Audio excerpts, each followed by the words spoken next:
Praise the Lord. இன்றைய நாளுக்குரிய வேத வசனம் எஸ்ஐயா 58வது அதிகாரம் 8வது வசனம். அப்பொழுது விடியற்கால வெளுப்பை போல உன் வெளிச்சம் எழும்பி உன் சுகவாழ்வு சீக்கிரத்தில் துளிர்த்து உன் நீதி உனக்கு முன்னாலே செல்லும். கர்த்தருடைய மகிமை உன்னை பின்னாலே காக்கும்.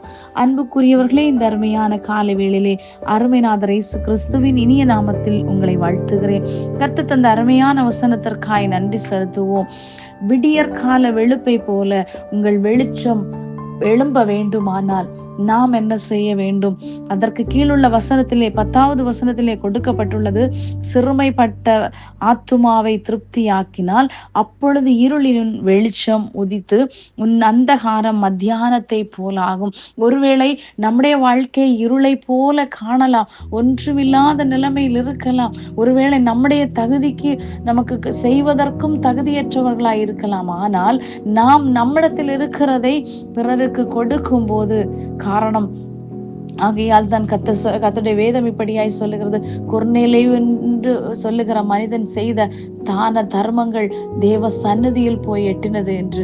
அதுபோல இன்றைக்கு நீங்கள் நினைத்து கொண்டிருக்கலாம், நானும் சகலவற்றையும் செய்கிறேன். ஒருவேளை இந்த உலகத்தில் அநேக காரியங்களுக்கு மனிதன் இன்றைக்கு மனிதனால் புகழப்படுவதை விரும்புகிற ஒரு காலகட்டத்திலே எங்கு போனாலும் அவர்களுடைய ஒரு பொசிஷன் இல்லை என்றால் எல்லா இடத்திலும் பெருமைக்காக, இல்லை என்றால் ஏதோ சோசியல் மீடியாவில் வர வேண்டும், அப்படியான சில காரியங்களுக்காக மனிதன் தன்னுடைய தான தர்மங்களை செய்கிற காலகட்டத்திலே வந்திருக்கிறோம். கர்த்தர் சொல்லுகிறது, நீ எந்த காரியமானாலும் அந்த அரங்கத்தில் இருக்கிற செய்த காரியங்கள் கண்டிப்பாக அது நன்மையானாலும் தீமையானாலும் கர்த்தர் அதை வெளியே கொண்டு வருவார் என்று நாம் அறிந்திருக்க வேண்டும்.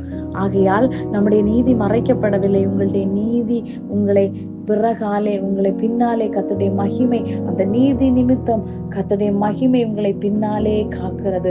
பாருங்கள், இஸ்ரவேல் ஜனங்கள் யாத்திரை துவங்கின போது கர்த்தர் மேக ஸ்தம்பத்தினாலும் அக்கினி ஸ்தம்பத்தினாலும் வழி நடத்தினார். ஆனால் அந்த எதிராளிகள் பார்வோனுடைய படை இஸ்ரவேல் ஜனங்களை தோற்கடித்து தொட்டு விடுவார்கள் என்று அந்த ஜனத்திற்கும் இந்த ஜனத்திற்கும் இடையே ஒரு பெரிய அக்கினி ஸ்தம்பம் அவர்களை பிரித்தது.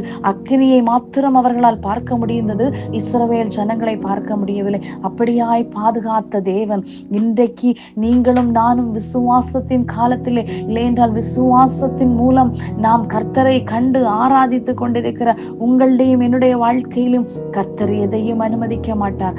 அவர் அனுமதித்தால் அதற்கான போக்கு வழியையும் வைத்திருக்கிற தேவனாயிருக்கிறார். ஆகையால் உங்கள் சுக வாழ்வு சீக்கிரத்தில் துளிர்க்கும். நன்மையானதை செய்வோம். அவருடைய மகிமை நம் பிறகாலே உண்டு. God bless you all.